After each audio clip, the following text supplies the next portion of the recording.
When's the deadline to apply to the university? Because it's two separate applications. When's that deadline?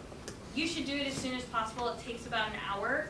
I think they could cut it off November 30th, but usually they don't close the MSW one until we do on February 1st. Yeah?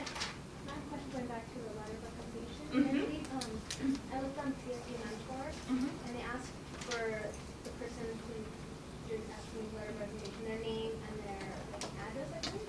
Would you put the campus address for a professor? You can. To be honest, the CSU mentor application, that goes to admissions and records, which is why as a department, we have our own.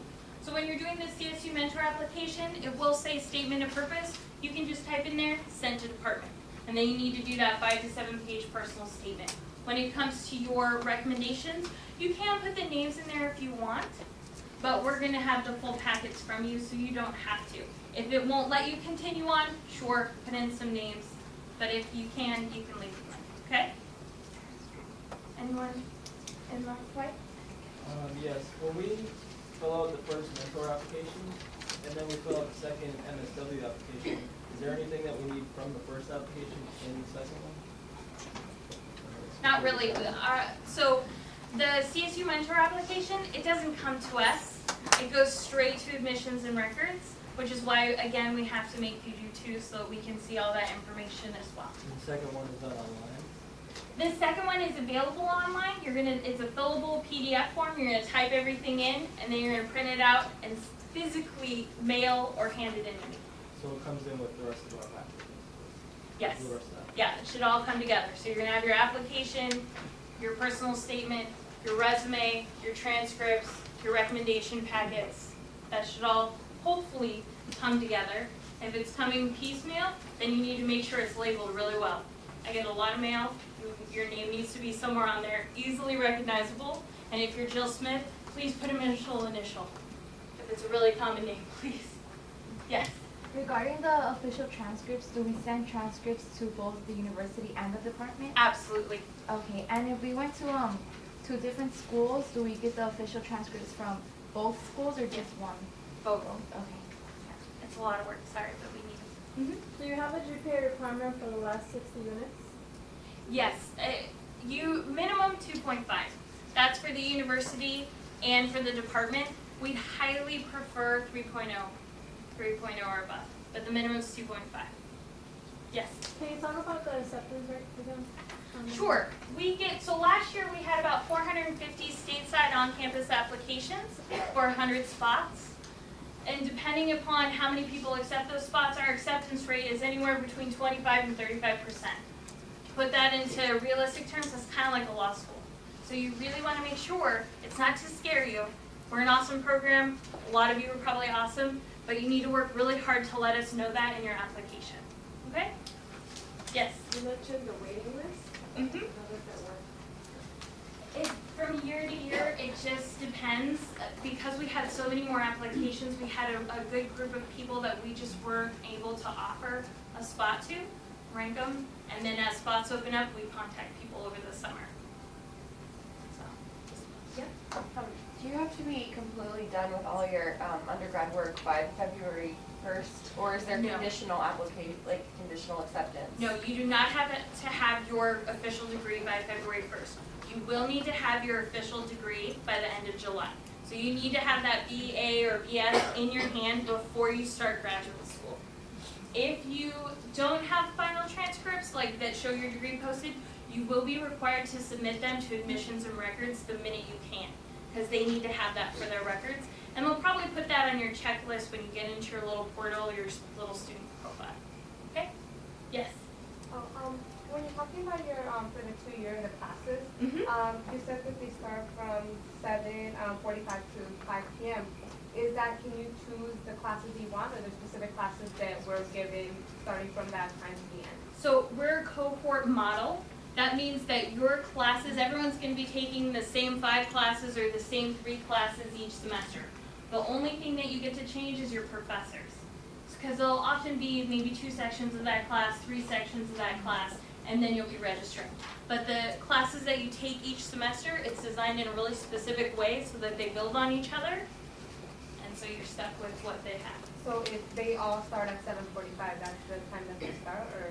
And no, it depends. Your field class is usually that first one in the morning, which is typically 1 day a week. So it's either Tuesday, maybe a Thursday or Friday. And then that day might be a little shorter, so you might get out at like 4. And then the other one would be maybe 8 to 5. It just depends. There is a calendar on our website. You can go to csun.edu/MSW, click on calendar, and kind of see what the schedules look like. But they can change depending upon what rooms we have available, how many students we have. So they're pretty full days. Yep. I'm sorry. Can you apply to multiple of the 5 different programs? So like the COC and then the statewide? Absolutely. So our off-site programs have a different application. So if you do an on-campus program and an off-site program, that's another whole thing that you're going to have to do.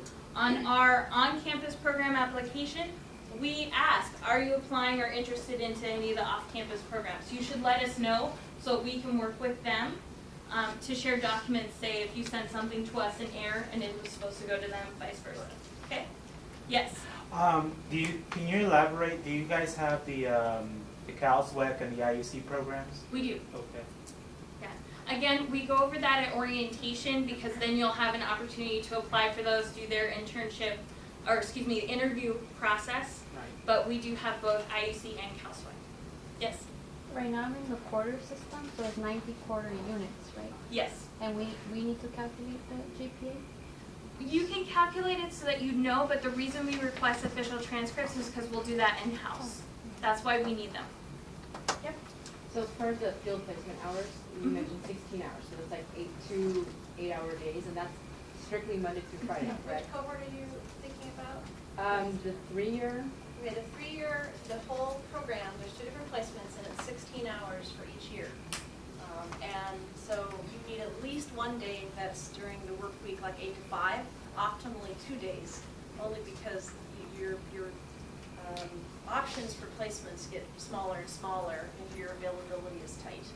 But you have to at least have 1 full day, like 8 to 5 1 day. So that's acceptable. That's for the 3-year program stateside.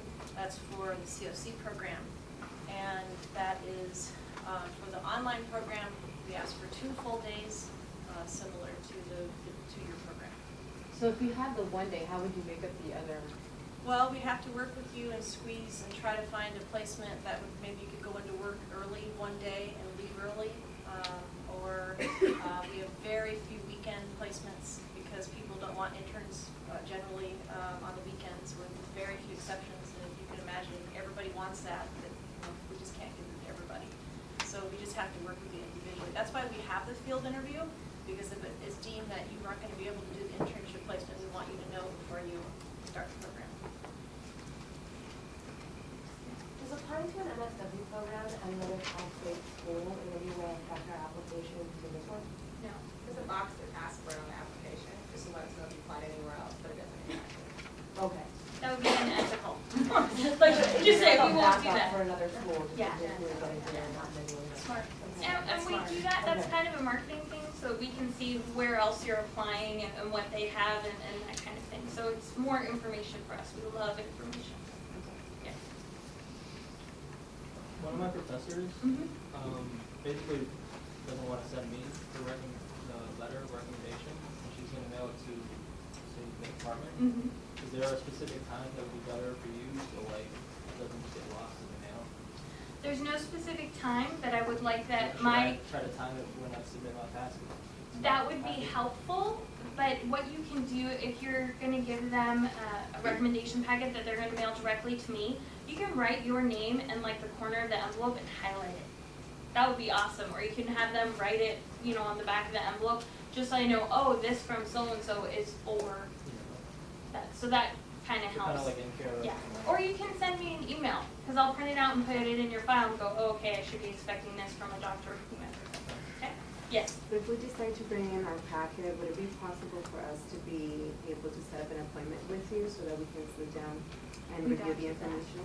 Only because when we open everything, I go into a little room that's all secure, and then it's grades, it might have social security numbers, it's gonna have a lot of personal information, and I don't open that in an office where I may have students coming in or people stopping by.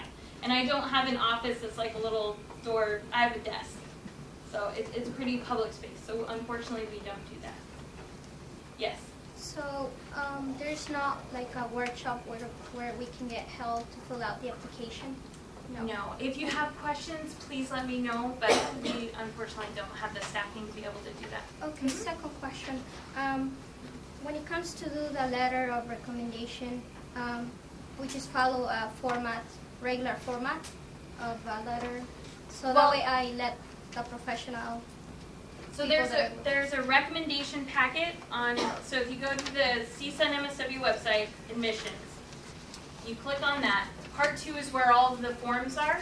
There's 2 things. There's the recommendation packet instructions that you should read, and then there's the recommendation packet, which is what you're going to sign off on, fill out, and then send to whoever's recommending it. They're then going to fill that out, staple a letter to it, put it in an envelope, sign it, and send it back to me, or seal it and give it to you to give to me. Okay? Thank you. Yes? Besides stipends and time belongs, is there any other way that we can fund those? Some people do the 3-year if they can have a really flexible work schedule, say whether that's e-commerce, that kind of stuff. There are some really small state university grants depending upon financial need, but that pool unfortunately is getting smaller and smaller. We do have some scholarships for 2nd-year students that might pay for books for 1 semester, but a lot of it at the graduate level is loans. Yeah. Yes. I have 2 questions. One is, I'm not sure how you get into some.